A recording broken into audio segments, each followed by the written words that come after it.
Oi, eu sou a Milena Dias e vou falar um pouquinho sobre alimentação e interações bioquímicas no processo de prevenção de doenças. A gente pode definir bioquímica como sendo o ramo da ciência que une os conhecimentos da química, que, resumindo, estuda a estrutura de átomos e moléculas e suas interações, e biologia, que estuda estruturas de células e organismos vivos e suas interações. Bioquímica, como a própria palavra sugere, seria, portanto, o estudo da química da vida.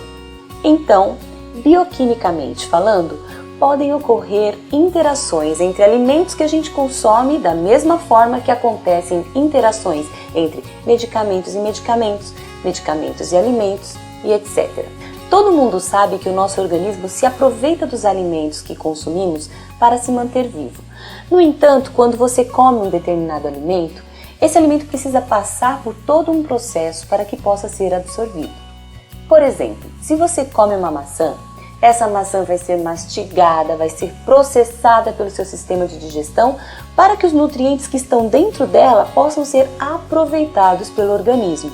Ou seja, o organismo não absorve maçã, o organismo processa e entende a maçã em nível químico. Seu organismo vai aproveitar essa maçã já quebrada, já hidrolisada, já processada, transformada em sais minerais, em fibras, água, frutose que depois vai se transformar em glicose para dar energia para suas células, etc, etc, etc. Tem todo um processo bioquímico que vai transformar aquele alimento que você está ingerindo em micronutrientes, em oligoelementos ou microminerais que vão nutrir seu organismo. Então, faz parte da bioquímica falar de processos metabólicos. O farmacêutico utiliza-se muito da bioquímica para tratar de assuntos relacionados a interações medicamentosas. No entanto, eu fui convidada para falar com vocês sobre interações bioquímicas que os alimentos possam sofrer no processo metabólico, ou seja, interações que os alimentos sofrem quando a gente ingere. É claro que tem muita coisa para ser dita nessa área. Hoje eu escolhi um assunto simples, mas de grande importância para a saúde infantil. Muitas pessoas com as quais eu converso a respeito desse assunto ficam surpresas e comentam que não sabiam dessa informação, que é básica, mas pouco comentada. É tão básica quanto a gente saber que o leite coalha quando a gente adiciona limão dentro, entendeu? Formam complexos, formam pedaços e todo mundo sabe disso. O que eu vou falar para vocês é basicamente a mesma coisa, só que em nível muito menor, em nível celular, intracelular.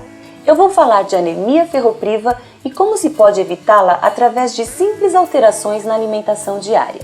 A anemia ferropriva é uma síndrome carencial muito frequente na infância e que ocorre entre os 6 meses e os 6 anos de idade. Não é anemia fisiológica que aparece lá pelo 3º mês de vida e não responde a tratamento, e também não é uma anemia hereditária. A anemia ferropriva não é uma doença grave que possa levar à morte, mas a carência de oxigênio nos tecidos que ela pode causar está relacionada a fatores depreciativos, como retardo de desenvolvimento neurológico, falta de apetite e déficit no sistema imunológico, fatores que podem deixar a criança suscetível a doenças graves. Ela pode ser causada por inúmeros fatores, mas dentre eles, uma das causas mais importantes é a ingestão deficiente de ferro. Traduzindo a palavra ferropriva ao pé da letra, entende-se que é algo, ou alguém no caso, que está privado de ferro, ou seja, um indivíduo com anemia ferropriva está sem a quantidade necessária de ferro para se manter saudável. Dentro do nosso organismo, grande parte do ferro está presente na hemoglobina, que é uma cromoproteína responsável por transportar o oxigênio presente nas hemácias, que também são chamadas de glóbulos vermelhos ou eritrócitos. Uma menor parte desse ferro, mais ou menos 10%, está na mioglobina, que é uma cromoproteína presente nos músculos e que fixa o oxigênio que veio da hemoglobina dos glóbulos vermelhos circulantes, gerando energia. É por isso que a deficiência de ferro que essa anemia causa pode provocar desordens no metabolismo, determinando prejuízos à saúde em todos os estágios da vida, alterando função muscular, comprometendo a atividade física, diminuindo produtividade na escola, acuidade mental, capacidade de concentração e etc. Pode ainda ocorrer alteração em pele, unhas e mucosa, diminuição da capacidade respiratória e tonturas em consequência. No Brasil e em países em desenvolvimento, muitas crianças nascem com baixo peso e uma grande probabilidade de deficiência de ferro durante os 6 primeiros meses de vida, porque nascem com baixíssimas reservas de ferro. O aleitamento materno tem um papel relevante na manutenção dessas reservas, porque o ferro do leite humano é altamente biodisponível, ou seja, ele é muito bem absorvido pelo organismo. Portanto, é extremamente importante o aleitamento materno exclusivo até os 6 meses de idade. Após esse período, é necessário fornecer esse nutriente à criança através de alimentos complementares, e é nesse ponto que é primordial a atenção na escolha dos alimentos que serão administrados à criança.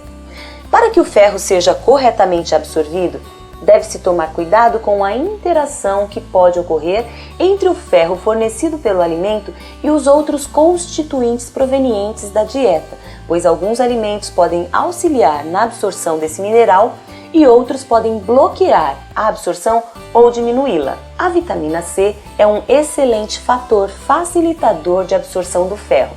Portanto, um jeito fácil de ajudar o organismo a se prevenir de uma anemia ferropriva seria adicionando uma fonte de vitamina C às refeições ricas em ferro. Já o leite caracteriza-se como um inibidor de absorção do ferro por ser um alimento rico em cálcio.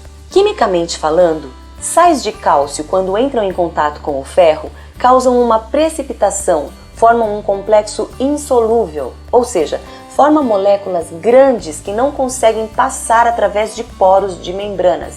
Dessa forma, o ferro não atravessa as membranas celulares e, portanto, não é absorvido pelo organismo como um nutriente. É aqui que ocorre uma interação entre os alimentos que a gente comentou desde o início do vídeo. Falando um pouco sobre leite, em primeiro lugar é importante entender que a constituição química do leite de vaca é muito diferente da constituição química do leite materno. Portanto, um não substitui o outro. Na composição química do leite, existem tipos de gorduras que determinam a absorção de seus nutrientes. No leite de vaca, essas gorduras são os ácidos graxos saturados, e no leite materno, os insaturados. Os insaturados auxiliam na absorção dos nutrientes. Mesmo assim, tanto o leite de vaca quanto o leite materno são pobres em ferro, embora o ferro do leite materno seja de maior absorção. Além disso, já vimos que a vitamina C é um fator que estimula a absorção do ferro e o leite de vaca contém baixa quantidade de vitamina C quando comparado ao leite materno. A vitamina C é muito sensível à luz e calor, então outra grande vantagem do leite materno é que ele não precisa ser manipulado ou aquecido. Assim, não há perda de vitamina C, o que auxilia e muito na absorção do ferro. Deve-se tomar cuidado com o excesso de ingestão de leite de vaca pela criança que acabou de desmamar, pois vários estudos têm demonstrado uma relação direta entre ingestão diária de mais ou menos 900 ml de leite de vaca e o aparecimento da anemia ferropriva. É estranho para nós, como adultos, pensarmos num consumo de quase 1 litro de leite por dia, mas muitas crianças são alimentadas exclusiva e diariamente com mamadeiras. Nesses casos, o excesso de leite pode provocar a diminuição de ferro no organismo pelos fatores já comentados, como o baixo teor de ferro no leite de vaca e a baixa capacidade desse ferro ser absorvido pelo sistema digestório. Se a criança está perfeitamente apta a ingerir alimentos sólidos, papinhas, não tem por que privá-la dos benefícios nutricionais desses alimentos em detrimento apenas da facilidade do preparo da mamadeira e da rapidez com que é ingerida. Agora eu vou dar algumas sugestões para prevenir a anemia ferropriva através de mudanças na alimentação diária. Você pode oferecer à criança em fase de desmame no máximo 2 mamadeiras de leite por dia e aumentar a oferta de alimentos sólidos ricos em ferro, como carnes vermelhas, fígado, miúdos de frango, feijões, ervilhas, lentilha, abóbora e outras fontes de ferro que devem ser servidas com o caldo do cozimento. Você deve também distanciar os horários de oferta de alimentos lácteos das refeições ricas em ferro e oferecer alimentos ricos em vitamina C como complemento dessas refeições. E você deve aproveitar-se dos frutos tropicais que são ricos em vitaminas e minerais e oferecê-los aos pequenos nos intervalos entre as principais refeições, trocando em miúdos, na prática, na hora do cafezinho da manhã, na hora da mamadeirinha da tarde ou da noite. Não ofereça outro alimento ou complemente essa alimentação com frutos e cereais. Mas na hora do almoço, na hora do jantar, não ofereça leite, iogurte, queijinho suíço, nenhum outro tipo de queijo ou derivado lácteo. Ofereça laranja em pedacinhos ou em suco, ou outro fruto cítrico com boa concentração de vitamina C. Assim, você estará garantindo a seu filho uma perfeita absorção de nutrientes e prevenindo deficiências nutricionais importantes.